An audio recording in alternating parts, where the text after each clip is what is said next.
성경 보겠습니다. 마태복음 1장 1절입니다.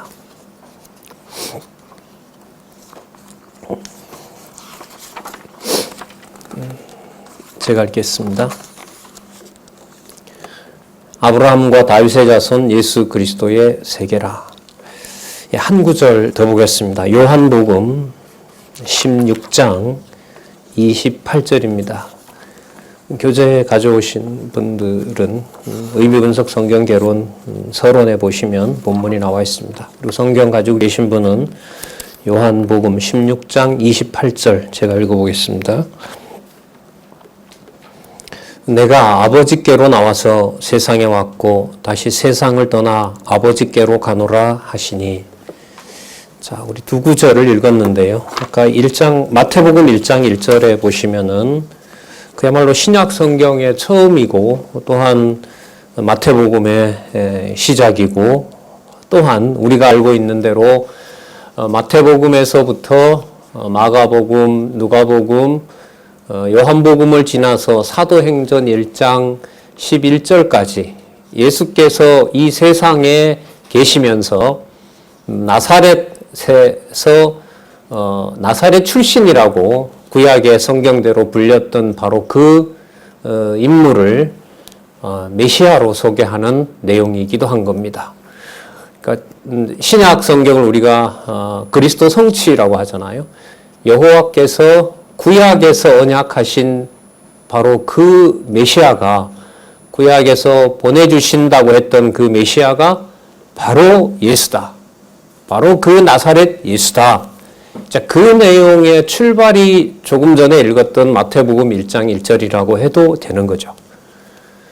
그 다음 우리가 통상 말하는 마태복음 1장 1절, 마태복음 전체 내용에 학자들이 장을 붙여놨다고 하지만 유익한 부분도 있지만 성경을 통일성 있게 봐가는데 문제가 있기도 한 1장 1절에 나오고 28장 마지막 장까지 되어 있는 마태복음의 첫 부분이라고도 할 수 있습니다.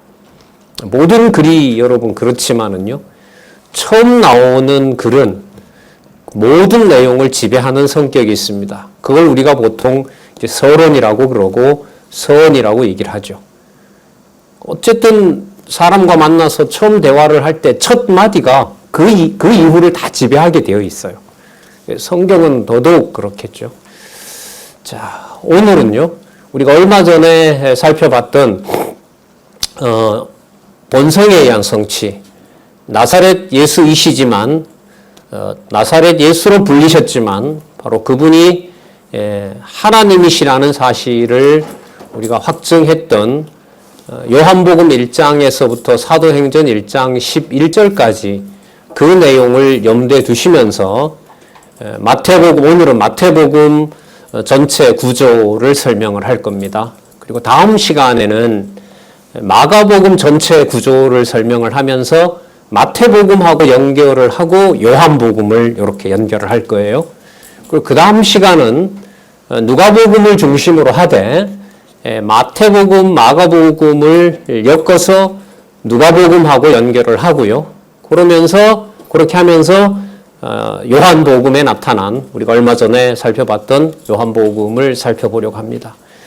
그리고 지금 성경 공부를 시작하시는 분들도 기독교에 대한 인식을 완전히 바꾸셔야 돼요. 신학자든 목사든 장로든 어느 누구도 성경을 모르면 기독교인이 아닙니다. 그렇게 확증을 하시고 혹여나 우리 유튜브나 또 다른 방송을 통해서 성경을 공부하신다는 분들은 성경신학 선교회에서 또 성경신학 학술원에서 제공하는 그 강의의 핵심은 하나예요. 성경을 순서대로 공부하지 않으면 하나님의 존재를 절대로 확인할 수 없다. 이게 저희들이 전해드리는 바이니까요. 그 맥락에서 오늘도 내용에 좀 익숙하지 않더라도 의미를 중심으로 내용을 바탕으로 말씀을 드릴 테니까요. 성경을 볼 수 있는 좋은 기회가 되고 성경을 볼 때마다 하나님의 존재를 확인하는 그런 시간이 되기를 간절히 바라면서 말씀을 드리도록 그렇게 하겠습니다. 조금 전에 여러분 아까 살펴봤던 본문에 보면 마태복음 1장 1절이 아브라함과 다윗의 자손 예수 그리스도의 세계라. 그럼 예수가 누구냐 하면 예수 그리스도라고 해야겠죠. 바로 예수라는 이름으로 불렸지만 그분이 바로 구약 전체에서 약속하고 있는 그리스도예요. 자, 바로 그분을 어떻게 소개하고 있냐 하면 아브라함의 자손이고 다윗 왕의 자손이라고 얘기를 하고 있는 거죠. 이건 분명히 이 땅에서 증명이 되는 거죠. 역사적인 시간 속에서 확정이 되는 개념으로 예수를 소개하고 있고, 하지만 그분은 누구냐 하면 그리스도라는 거예요. 이게 복음서 전체의 핵심 주제입니다. 모든 사건에서 나타나야 하는 것이 예수께서라는 말은 많이 나오죠. 그러나 그리스도라고 하는 것은 증명이 되어야 될 문제입니다. 왜냐하면 마태복음부터 예수님께서 이 땅에 계시던 당시까지 기록인 사도행전 1장 11절까지에는 수백 가지 내용이 나오기 때문에요. 그 모든 수백 가지 내용들의 결론은 도둑질하지 말라는 게 나온다 하더라도 도둑질하지 마세요로 끝나면 예수가 그리스도라는 사실이 증명이 안 되는 거예요. 그는 성경을 바르게 해석하지 않은 결과를 낳는 거죠. 자, 그렇다면은 조금 전에 읽었던 요한복음에 나타난 16장 28절을 한번 다시 보면은요. 내가 아버지께로 나왔다 이렇게 되죠. 여러분이 나왔다라는 게 뭐냐 하면 나았다는 거예요. 그러니까 아까 마태복음은 아브라함과 다윗의 자손으로 예수를 그리스도로 설명하는 거죠. 지금 요한복음의 이 여절인데요, 이게. 여절인데 가장 중요한 요한복음의 의미를 담는 그 핵심 구절이란 말이죠, 이게. 예수님이 뭐라고 하시냐면 내가 아버지께로 나왔다 그러는 거죠. 그럼 누가 나왔다는 말이 되는 거죠? 아버지께서. 이때 아버지는 요셉을 말하는 게 아니란 말이에요. 조상인 아브라함을 말하는 것도 아니에요. 다윗을 말하는 것도 아니에요. 하늘에 계신 하나님이 자신을 낳았다고 하는 거예요. 이 세상에 분명히 온 나사렛 예수로 역사적 실존 인물로 알고 있는 바로 그 예수를 하나님의 아들로서 하나님이 낳은 독생자로 설명을 하고 있는 것이 바로 이 요한복음입니다. 그래서 여러분들이 언젠가는 말씀을 드렸지만 이 의미분석 성경 개론에는 창세기부터 요한계시록까지 창세기는 창세기대로 요한계시록은 요한계시록대로 요절을 다 소개를 하고 있습니다. 이거는 엄청난 일이죠. 만약에 세계 어떤 신학자나 어떤 목사에게 성경을 잘 안다는 목사에게 창세기부터 요한계시록까지 요를 골라라고 하면 못 고른다라고 만약에 하잖아요. 거기에 명확하게 제시를 못한다고 하잖아요. 그러면 성경을 한 권의 통일성이 있는 하나님의 말씀으로 읽지 못한다는 거예요. 우리는 그런 얘기를 들어보지 못했고요. 한국교회 150년 역사 속에서 여러분들과 저희들의 가치를 내가 기준해서가 아니라 우리가 듣는 이 복음의 핵심적인 이 놀라운 사실은 바로 창세기에서부터 계시록까지 기록된 그 말씀이 그대로 연결이 되어야 되는데 그게 이제까지 숨겨져 있었다는 거죠. 벌써 성령께서 그 비밀을 더 확연하게 드러내지 않았다는 것이고 우리는 지금 그 확연한 증거를 성령께서 하신 놀라운 일을 우리는 의미분석 성경 개론 바로 이 내용을 통해서 많은 또 집필은 거의 우리 박용기 원로가 하도록 하시면서 40여 년의 놀라운 협력 가운데 성경이 하나님의 말씀으로 확증된 그런 시대에 살고 있는 겁니다. 모든 준비는 인간적으로 보면 끝났습니다. 어제 북한에서 온 소식지를 하나 읽었는데요. 기근도 이루 말할 수가 없는데 기근으로 죽을 바에야 말씀이라도 한 구절 더 보고 죽었으면 좋겠다. 이런 말들이 돈다는 거예요. 예. 그러니까 우리를 이 땅에 보낸 이유가 이 무서운 이 독재 정권에서 벗어나는 것이 나는 목적이라고 그렇게 알았지만 그것도 다가 아니었다.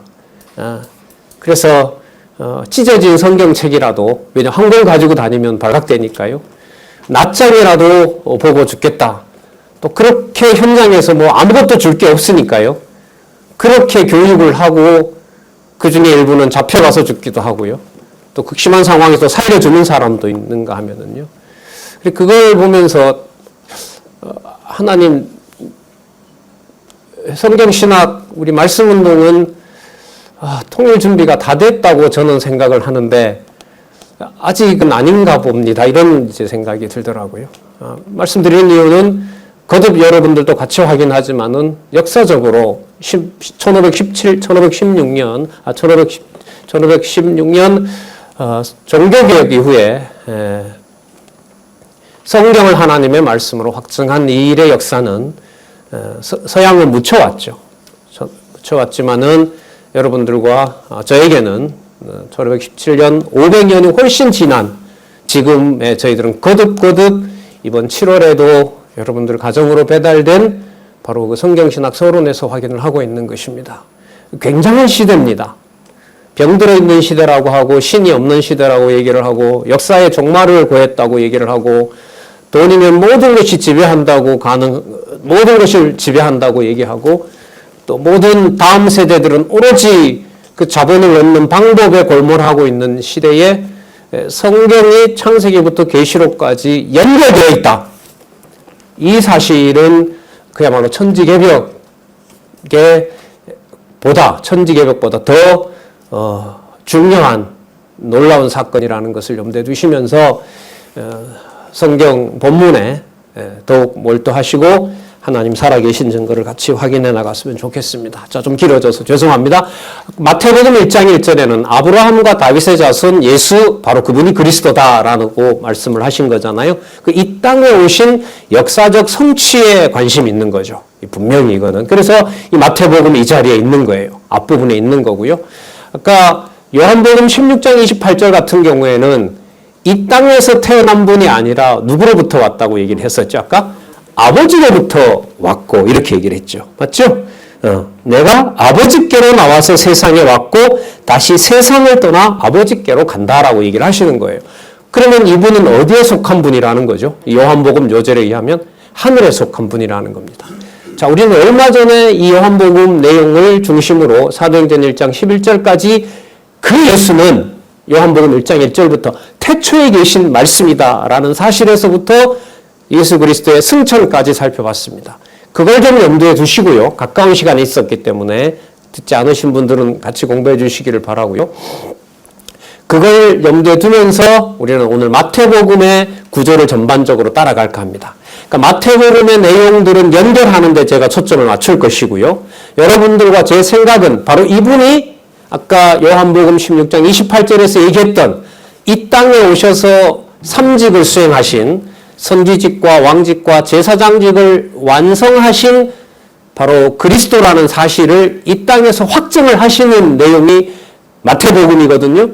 그런데 그 확증을 우리는 요한복음 얼마 전에 아버지께로 오신 예수, 철내라 그러죠. 그 다음에 귀천, 요한복음 12장부터 사도행전 1장 11절까지 나타난 그 개념들을 중심으로 바로 이분이 땅에서 이루어진 이 일이 어디에 속한 일이다?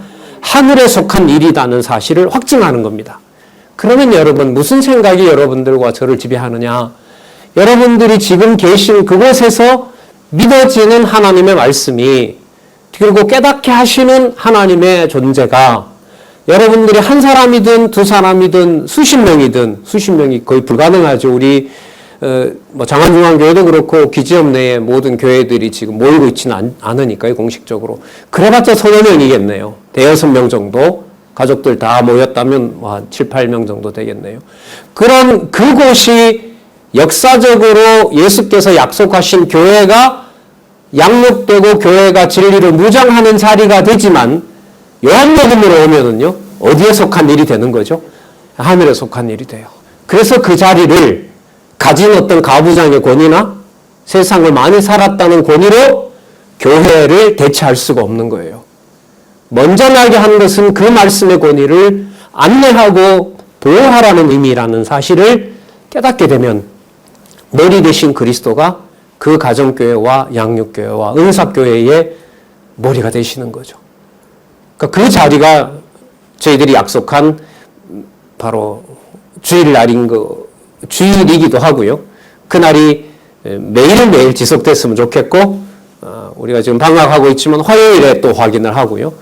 또 지금은 많은 분들이 따로따로 시간을 정해서 거의 뭐 어떤 분들은 월요일부터 토요일까지 거의 공부를 매일 하는 그룹도 있더라고요. 그러니까 어쨌든 매일매일 성경을 하나님의 말씀으로 확인하는 연구자들이 어쨌든 기지협은 매일매일 있습니다. 여러분, 이런 일이 있었나요? 학교에 불러서 체크를 하고 수백만 원 등록금을 받고 그 다음에 학점을 주고 잘하면 장학금도 몇 푼 주고 그렇게 해서 학교 가는 맛이 나는 걸로 우리는 살았지. 예? 이런 방식으로 어떤 강요도 없고 어떠한 명령도 없고 어떤 체계도 없는데, 세상에서 말하는 제도도 없는데, 주일부터 다음 주일까지 매일매일 어딘가에 성경을 하나님의 말씀으로 확증하는 일이 여러분 적어도 기지협 내에 있는 교회에서는 수십 군데는 제가 확인을 못했고 여러 군데, 7, 8곳은 적어도 중국이든 한국이든 또 다른 나라에서든 남미 아르헨티나에서든 매일매일 적어도 일어난다는 사실입니다. 그건 들어도 여러분 너무 든든하지 않습니까? 내가 지치고 성경이 눈에 안 들어올 때도 누군가가 그 진리가 확증된다는 사실을 보호해주고 있다는 것만 들어도 좀 뭐라 그럴까요? 게을러 줘도 괜찮은 가까이 안 봐도 그분들이 그 성경을 공부하고 있다는 사실. 왜 그분들이 의존하면 되니까. 말씀이 맞아요라고. 자, 아직은 보이지 못하겠지만 그 역사 속에 저희들은 있다는 것입니다. 자, 그러면 마태복음 결론들을 훑어가면서요, 요한복음에 나타난 아까 요절을 중심으로 이 일이 어디에 있는 사건이다? 하늘에 속한 사건이다. 그래서 함부로 지상에서 진리의 말씀을 가지고 모이는 모임을 함부로 말할 수 없다. 너무너무 거룩한 성령의 역사다. 자, 볼까요? 385페이지에서부터 살펴보도록 하겠습니다. 제1편 예수에 의한 성취, 바로 예수께서 그리스도라는 사실을 마태복음에서부터 사도행전 1장 11절까지 예수께서 증거하시는 내용인데요. 그 385페이지 첫 번째 단락을 한번 읽어보겠습니다. 마태복음부터 사도행전 1장 11절까지는 예수께서 자신이 성취의 섭리를 계시하신 내용이다. 대단히 신학적인 내용들이 압축되어 있죠. 예수께서 구약에서 약속하신 그리스도이심을 성취하시는 뭘 하냐면 섭리를 하세요. 그래서 의미분석 성경개론과 성경강론 전집은 마태복음부터 사도행전 1장 11절까지의 주어를 누구로 놓는 거죠? 예수께서라고 놓는 거죠. 왜냐하면 자신이 구약에 약속한 메시아임을 섭리하기 때문에. 섭리라는 말은 주도권을 가지고 이끌어간다는 거예요. 그러니까 섭리라는 말은 그 말 자체가 누구한테 쓸 수 없어요. 사람한테 쓸 수 있는 개념이 아니에요. 그 하나님의 섭리하라고 우리가 말을 하잖아요. 그럼 더 이상 말하지 말자는 얘기인 거예요. 하나님 의지하고 살자는 얘기인 거죠. 그런데 그 섭리를 예수께서만 하셨다면 우리는 모른단 말이에요. 근데 그걸 뭐 해주세요? 보여주세요. 그래서 그 말이 뭐냐면 예수께서 자신에 의한 성취를 섭리하셔서 그걸 뭐 하셨다? 계시하셨다. 보여주셨다는 겁니다. 그러니까 계시는 뭐냐면 은혜인 거죠. 볼 수 없는 것을 보도록 하고 깨달을 수 없는 것을 깨닫게 한 거라고 할 수 있습니다. 자, 마태복음 직임이라는 말은 직무상의 임무예요. 직무상의 임무. 그러면 예수가 그리스도이기 위해서는 어떤 직무를 반드시 하셔야 되느냐? 세 가지 직무를 하셔야 돼요. 그래, 3직임을 완수하셔야 되는 겁니다. 자, 먼저 1장에서부터 4장까지는 뭐가 나와 있냐면 이분이 구약에서 약속했던 메시아가 맞는지를 요 분량만큼 마태복음 1장에서부터 4장까지 내용에서 확증을 해주고 있습니다. 제목은 바로 구약의 언약한 메시아가 맞다. 뭘 보면 알 수 있느냐? 잉태될 때부터 시작해서, 족보부터 시작해서 잉태하고 그 다음에 굉장히 무서운 상황을 지나서 베들레헴에서 태어났지만 나사렛에 가서 살고, 그리고 30살까지 어느 누가 봐도 나사렛에서 사는 마리아의 아들, 일찍 죽은 요셉의 아들로 보이는 분이지만 30살경에 누가복음에 나오죠. 세례 요한으로부터 세례를 받으면서 이분이 바로 구약에 언약하신 누가 맞다? 메시아가 맞다. 그리스도가 맞다라는 내용이 마태복음 1장에서부터 4장까지입니다.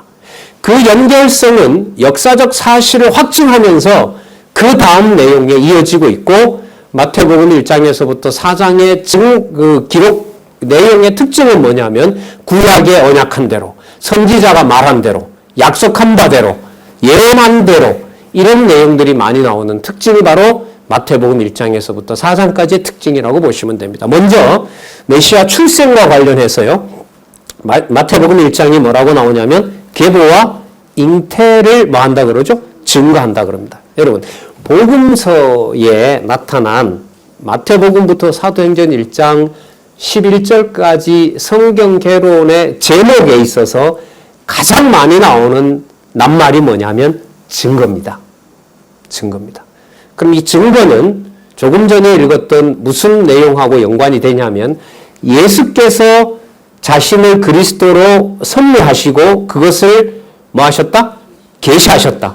그러니까 예수께서 섭리하시고 예수께서 계시하셨다는 것을 다른 말로 말하면은 증거라고 보시면 돼요. 근데 증거 이러면 우리가 증인이라고 얘기해서 통상 이제까지 그 증인의 무게를 누구에게 대부분 두죠? 세상에 나가서 뭐가 되세요? 증인이 되세요라고 얘기를 하죠. 그러다 보니 이 증인, 증거라는 개념이 오염이 된 거예요. 주어가 누가 되어야 되는, 인간이 되어야 되는 이런 오류를 범한 거죠. 그러나 이 증거의 주어는 바로 누구시냐면 예수께서예요. 그래서 여러분들 제가 카운트는 안 해봤어요. 그러나 거의 몇 페이지마다 나와요. 증거. 그럼 이 증거를 아까 우리 소개했던 개념하고 연결을 해야죠. 예수께서 그리스도이심을 직임으로, 신분으로, 사역으로, 본성으로 뭐 하시고? 섭리하시고, 섭리하신 것을 뭐 하셨다? 계시하셨다. 그걸 의미하는 바가 뭐다? 증거라는 말이 나올 수밖에 없다. 많이 나올 수밖에 없다. 그래서 여러분, 우리가 같이 공부하는 만약에 우리 후배들이 있다면 여러분들이 가지고 있는 국어의 상식을 좀 바꾸는 아주 근본적인 이 두뇌의 전환이 필요합니다. 무슨 뜻이냐면 그 개념의 주어가 동사화될 수 있는 개념이라면 증거는 증거하다라고 될 수 있잖아요. 동사로 그 주어를 누구로 찾아 나가는 거? 예수께서, 여호와께서, 하나님께서라고 찾아 나가는 일이 여러분 성경 공부의 목적입니다. 자연이 이렇게 했다 이게 아니에요. 여호와께서, 창조주 하나님께서, 마태복음 같으면 예수께서, 마가복음도 그렇고요. 예수께서라는 주어를 찾아가는 거라고 보면 됩니다. 그래서 증거라는 개념에 대해서 여러분 체크를 해놓으시고요. 그 의미가 사도행전 1장 11절까지 대거로 등장한다. 왜 등장하냐고 물을 때 바로 성경에 여호와 계시기 때문에 그렇다. 예수께서 자신을 계시한 거기 때문에 여기에 보면 무슨 낱말이 많이 나올 수밖에 없다? 증거라는 말이 나올 수밖에 없다. 여러분, 이 일이 앞으로 글쎄요. 수십 편이 될지 수백 편이 될지 이른바 세상에서 말하는 연구 주제, 연구 논문 이런 방식으로 확정이 돼야 되는 겁니다. 증거라는 말밖에 없는 게 아니죠. 다른 말도 많아요. 그 모든 개념들이 성경을 이해하는 데 도움이 되도록 돌려놓는 거. 자, 볼게요. 계보와 잉태 증거인데요. 처음에는 열조의 계보로 증거하고요. 처녀의 잉태로 증거합니다. 자, 그 다음에 마태복음 2장의 출생과 순환으로 증거합니다. 자, 밑에 그대로 이제 상세하게 얘기해놨죠. 출생한 상황에 대해서 그 다음에 보면 피난 가던 것도 예언대로 된 거예요. 애굽으로 반드시 피난 가셔야 돼요. 왜요? 예언되어 있기 때문에. 그리고 거기 가 있다가 반드시 어디로 오셔야 되냐면 베들레헴으로 가면 안 돼요. 반드시 나사렛으로 와야 돼요. 왜? 나사렛 사람으로 불린다고 했기 때문에. 그러면 출생한 것에 대해서 소개를 하고 있고요. 이걸 꼭 여러분들이 본문을 따라오셔서 읽으셨으면 좋겠고요. 메시아 출현에 보면 먼저 요한이 증거합니다. 이때 요한은 세례 요한이겠죠. 그리고 세례 요한으로부터 예수께서 세례를 받으세요. 근데 그 세례는 장차 앞으로 자신이 보여줄 세례이기도 하고요. 세례가 이제는 물이 아니라 물로 받는 육신의 몸이 아니라 바로 하늘로부터 오는 성령, 바로 그 성령의 세례를 받을 것에 대한 약속이라고 보시면 됩니다. 그 다음에 마태복음 4장에 가면 예수님의 행적이 나오는데요. 자, 이분이 하늘로서 소리를 듣고 하나님이 보내신 메시아라는 것을 확증한 결과 그분이 메시아라는 사실을 사단의 시험을 물리치는 증거가 나옵니다. 그럼 세 가지 내용들이 4장 1절에서부터 11절까지 나와 있고요. 그러면 사단을 물리쳤으므로 이 세상은 누가 통치자가 되는 거죠? 메시아의 통치자가 되는 거죠. 그래서 복음을 전파하는 증거가 바로 나타나고 본인이 주로 30세까지 활동했던 갈릴리를 주변으로 해서 복음이 전파되는 겁니다. 그러니까 하늘나라의 이스라엘 백성으로 말하면 예루살렘을 중심으로 일어났던 천국의 복음이 갈릴리 지역에서부터 확산되는 일이 벌어지는 거죠. 그러니까 어떻게 보면 왕국의 중심지가 이 세상에서 보면 바뀐 거죠. 예루살렘 중심이 아니라 갈릴리에서부터. 왜냐하면 이사야에 약속되어 있거든요.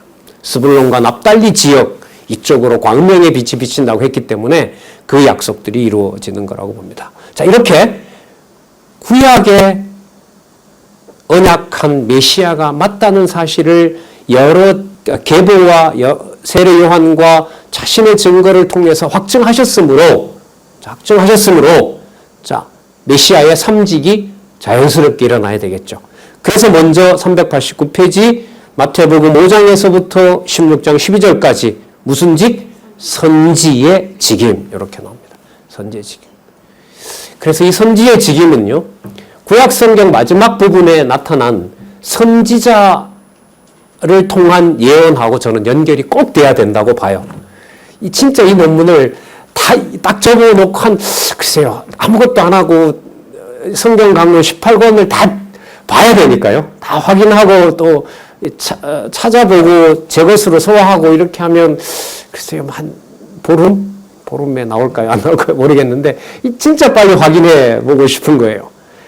선지서의 힘으로 마태복음이다. 이 말을 말로 모르면 이렇게 설명을 하겠는데 이걸 글로 정해놔야 되잖아요.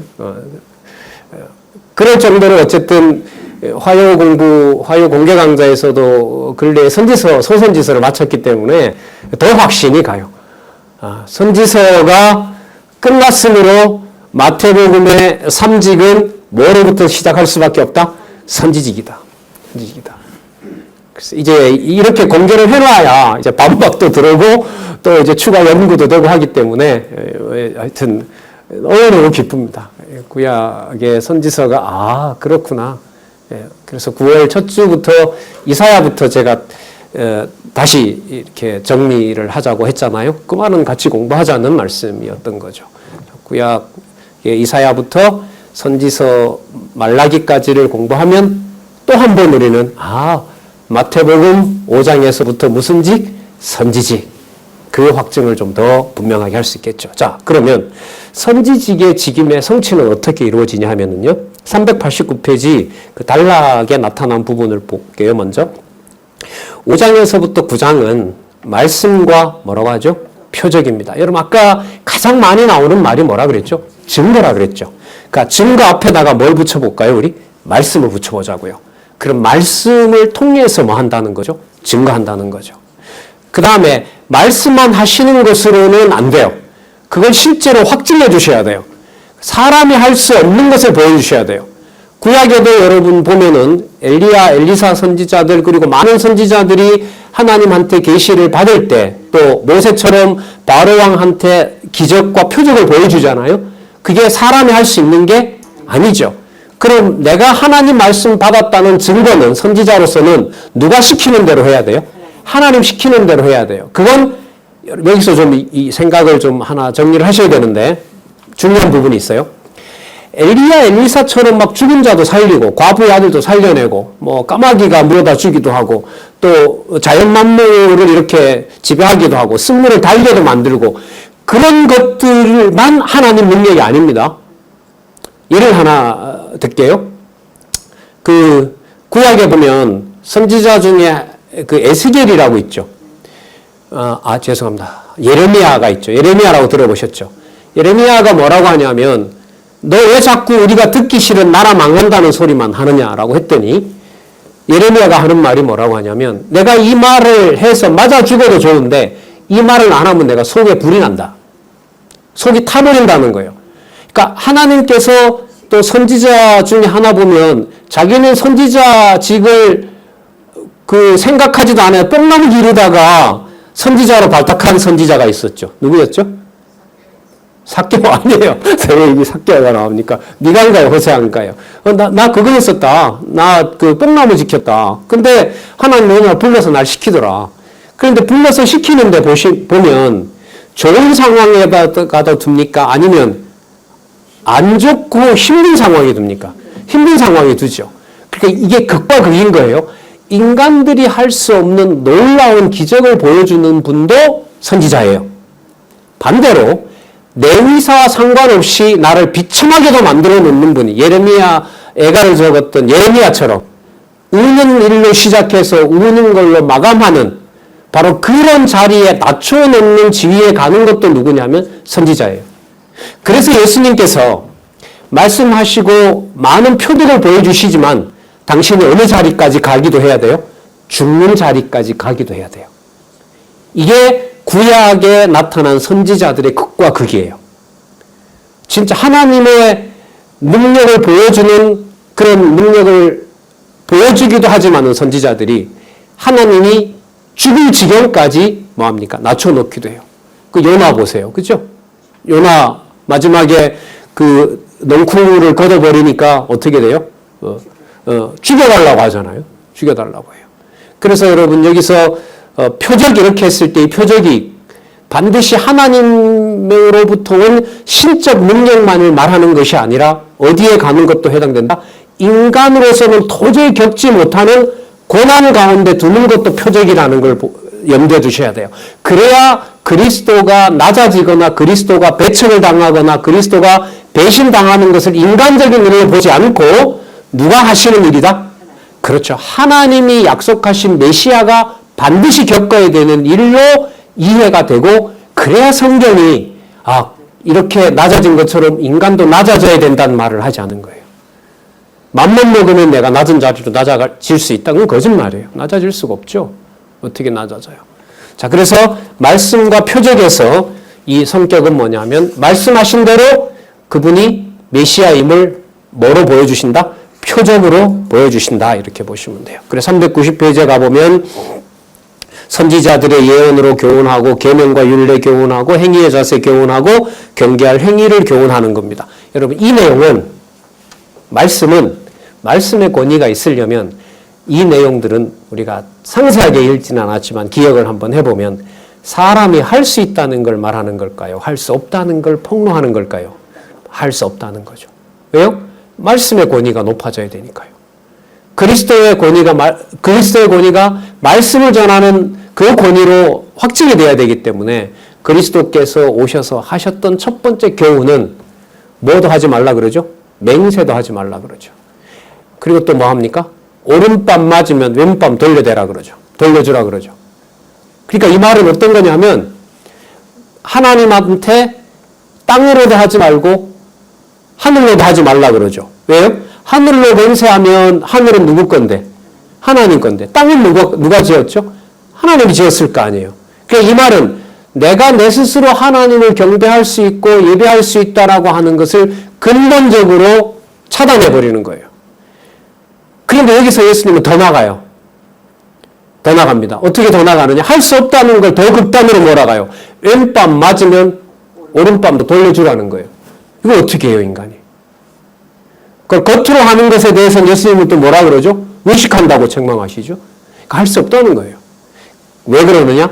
선지자의 말씀의 권위가 말씀의 권위가 되어야 되기 때문에.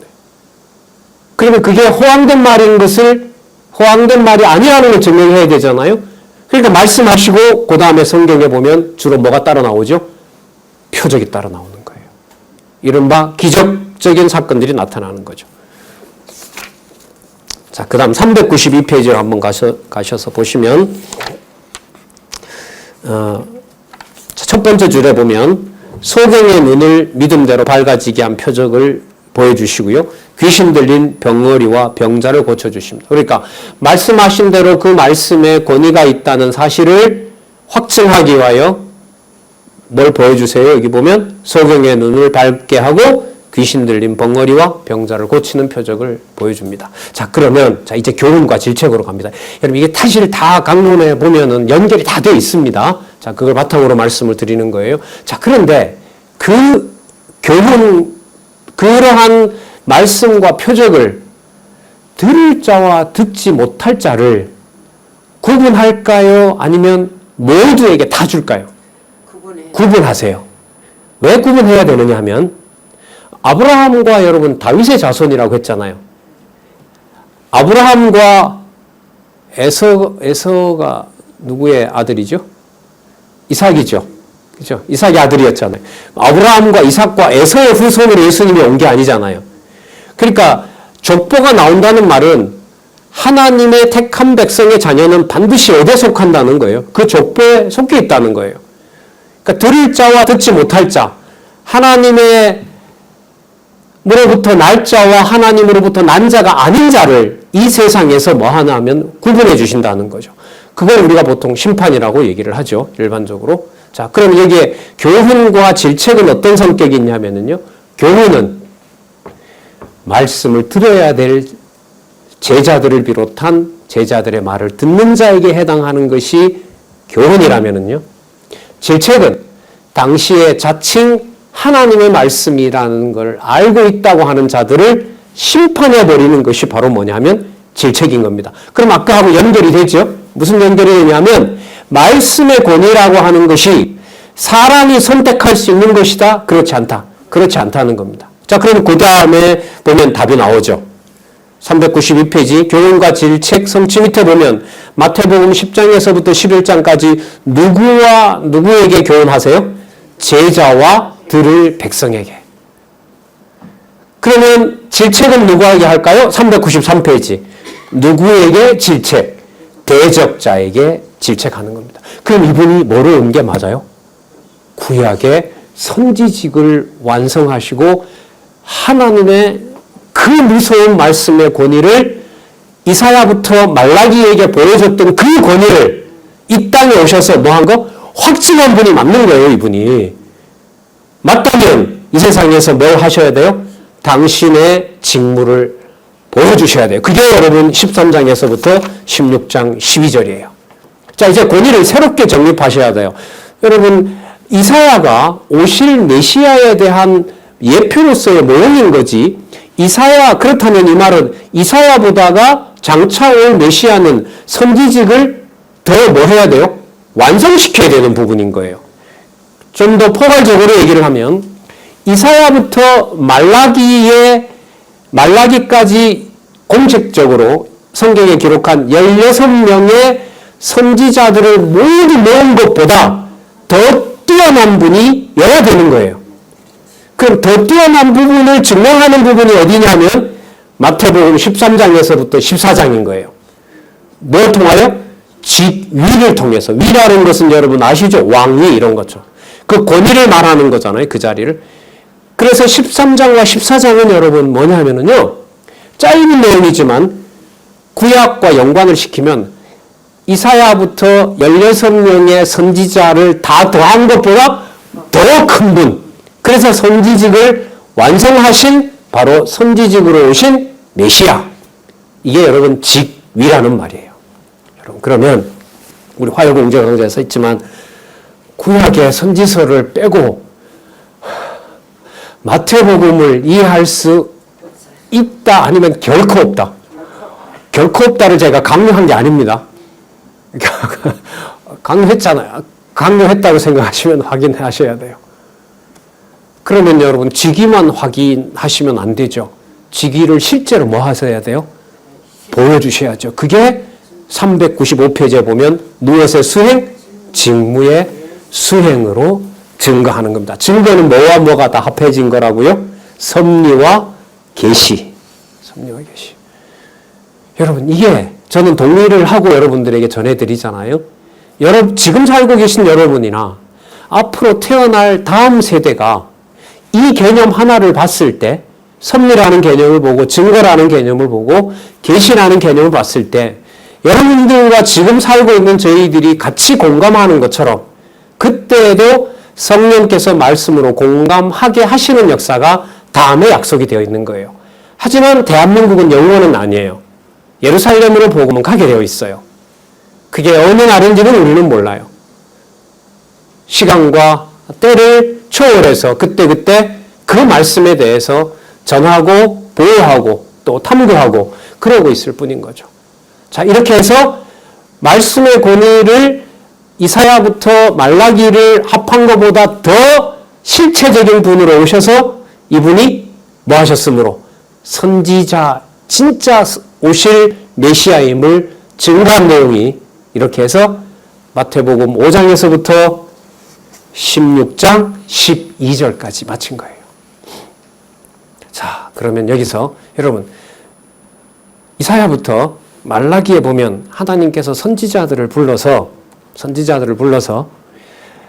약속했던 내용, 패망하고 회복한다는 약속의 핵심은 뭐였죠? 뭘 패망시키고 뭘 회복한다는 거였죠? 뭘 패망시킨다는 거였어요? 모형, 어떤 모형? 어느 나라를 망하게 한다는 거였어요. 유다만요? 아니요. 어디도. 남쪽 유다뿐만 아니라 어디도. 북쪽 이스라엘도. 그러면 왕국이죠. 나라죠. 나라 안에 있는 뭐까지? 예루살렘 안에 뭐가 있어요? 유다만 있어요? 유다 나라만 있어요? 안에 뭐가 있습니까? 하나님의 이름이 있는 성전도 있잖아요. 자, 여러분 여기가 이제 연결고리가 돼요. 선지자직을 완수했으면은요, 선지자들에게 약속한 내용을 반드시 이루셔야 돼요. 그런데 그 약속하신 내용을 모세까지는 가면 더 분명해지고요. 이사야부터 말라기까지만 보더라도 패망과 회복의 핵심은 뭐냐면 나라와 성전이에요. 94년도 성경 개론에 보면 나라와 성전으로 성경 개론 구조가 나와 있어요. 그게 이제 19년에 와서는 이제 시기별로 북왕조 패망 시대, 남왕조 패망 시대, 그 다음에 전제사회국 시대 이렇게 나눠져 있지만은요. 자, 뭘로 가기 위한 거냐 하면 그 다음에 16장 13절에서부터 25장까지 보면 무슨 직이 나오죠? 왕위의 직임이 나와요. 자, 그럼 이렇게 얘기할게요. 선지자의 직임을 완수했다는 말은 선지자들이 약속했던 거짓 나라의 패망과 거짓 성전의 패망과 참 나라와 천국이겠죠? 예수님 말씀하시는 또 참 성전의 회복을 얘기해 주셔야 돼요. 그러면 나라를 약속한다고 하면 그 나라의 가장 중요한 누가? 왕이 오셔야 되는 거예요. 그래서 선지직 다음에 뭐가 올 수밖에 없다? 왕직이 올 수밖에 없다. 자, 왕직은 어떻게 되어 있냐 하면은요, 396페이지에 보시면, 자, 16장 13절에서부터 23장까지, 21장까지 직위의 행사입니다. 여러분, 마찬가지예요. 왕의 권위가 있는지 없는지를 어떻게 해요? 일단 확보해야 돼요. 내가 왕이다라는 걸 알려야 되잖아요. 그 다음에 사람들에게 뭘 확정해야 되죠? 왕이 맞다는 걸 증명해야죠. 자, 그래서 먼저 16장 13절에서부터 21장까지 무슨 행사가 나오죠? 직위. 자, 시기. 자, 그럼 어떤 직위를 가지고 있느냐? 내가 왕직을 가지고 있다. 그 증거가 나와요. 내가 왕직을 가지고 있으니까 이 왕직은 왕직으로 끝나는 것이 아니라 내가 다스릴 뭐가 있어야 돼요? 왕국이 있어야겠죠. 여러분, 왕의 자리에만 앉아 있는다고 나라가 돌아갈까요? 안 돌아갈까요? 안 돌아갑니다. 매일 아침마다 조회해서 그때그때마다 필요한 콜레라가 창궐 한다든지 코로나19가 발생한다든지 역병이 돈다든지 하면 그날 영의정 좌우정 불러서 그 해당되는 그 정성들에게 뭘 해야 돼요? 명령을 내려야죠. 그게 바로 여러분 뭐냐면 왕권의 실상인 거예요. 여러분 기가 막힌 논리 아니에요? 나 왕이다. 그래서 나는 모든 나라 다스린다. 맨날 다스린다. 왜? 왕권을 내가 맨날 보여줌으로. 그걸 우리가 어떻게 하느냐? 어떻게 하냐면은요. 398페이지. 왕 위의 직무를 뭐합니까? 수행하는 내용이 22장에서부터 25장까지 나와요. 25장까지 나와요. 그래서 여러분들도 같이 선지직임으로 왕직이고 왕직임으로 제사장직이고 이게 여러분들에게도 익숙해졌으면 좋겠고 거듭 확정이 됐으면 좋겠습니다. 뭐 강론집에 다 참여를 하고 있고 강의도 같이 저희들이 참여하고 있고 또 이렇게 요약도 같이 하고 있고 자 하여튼 모두가 다 알고 믿는 것에 인간적으로 말하면 좀 이 놀라운 업그레이드가 됐으면 좋겠습니다. 자, 직무의 수행 한번 볼까요? 직무의 수행은 먼저 당신이 참 지도자라는 사실을 마태복음 22장에서 알려줍니다. 자, 왕국의 특성을 증거하는데요. 이 내용이 여러분들 뭐냐면 여러분 아까 왕이 아침마다 뭐 한다 그랬죠? 자기 법을 세운다 그랬죠? 오늘 뭘 하라. 그러면 왕권의 실상이라는 말은 그 나라를 통치하는 뭘 만들어야 돼요? 법을 만들어야 돼요. 그래서 여러분 22장 내용이 뭐냐면 법률을 세우는 거예요. 입법하시는 거예요. 입법하면 여러분들 떠오르는 게 있잖아요. 무슨 계명이 가장 큽니까? 했더니까 예수님이 뭐라 그러죠? 마음과 뜻과 정성을 다하여 하나님을 사랑하고 내 이웃을 내 몸과 사랑하고 그 입법. 그 법을 확증하는 거죠. 그러니까 천국 백성에게 천국을 다스리는 법은 하나님의 사랑과 바로 형제 사랑이라는 게 이런 교회의 원리 아니겠습니까? 그걸 확증해주는 내용이 22장에 나오고요. 자, 여러분 법이 있으면은 뭐와 뭐를 구분할 수 있죠? 대한민국은 민주공화국이다라고 헌법 1조에 명시되어 있어요. 그러면 민주공화국인 것을 반대하는 독재나 이런 전체주의가 나타나게 되면은 그거는 어떤 조항을 위반하게 되는 거죠? 헌법 제1조 1항을 어기게 되는 거예요. 그러면 그거는 뭐예요? 그건 악이 되는 거예요. 자, 그러면 법을 세워놨으면 그 법에 대해서 선이 있고 뭐가 있어요? 악이 있죠. 그래서 22장에 보면 뭘 꾸짖을 수 있는 거죠? 지도자 잘못을 꾸짖을 수가 있는 거예요.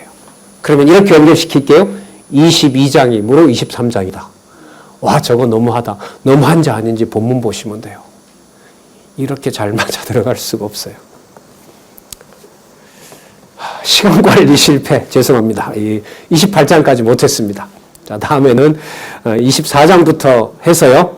마가복음 오늘 했던 방식으로 마가복음하고 연결시키면서 자, 간간히 근래 공부했던 요한복음에 나타난 신성으로 그렇게 연결을 시키면서 다음 시간에 확인하겠습니다. 그럼 오늘 가셔서 다음 주일까지 여러분들은 꼭 하실 수밖에 또 하시는 일이 벌어지겠죠.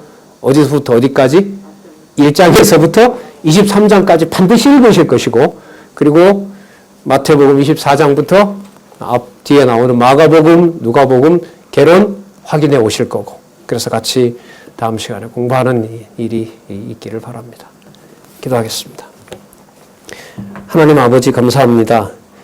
바른 길을 비춰주시고 성경을 하나님의 계시의 말씀으로 이 시대에 허락해 주셔서 너무나 감사드립니다. 모든 주의 백성들이 하나님의 말씀 성경을 꿀송이보다 더 단 귀한 생명의 말씀으로 받을 수 있도록 하나님 무한한 긍휼을 다시 구하고 또한 청하옵나이다. 수고하는 많은 주의 지체들 그리고 동역자들 진리의 말씀 더욱더욱 사랑할 수 있도록 무한한 긍휼을 베풀어 주시옵소서. 예수님의 이름으로 기도드렸습니다. 아멘.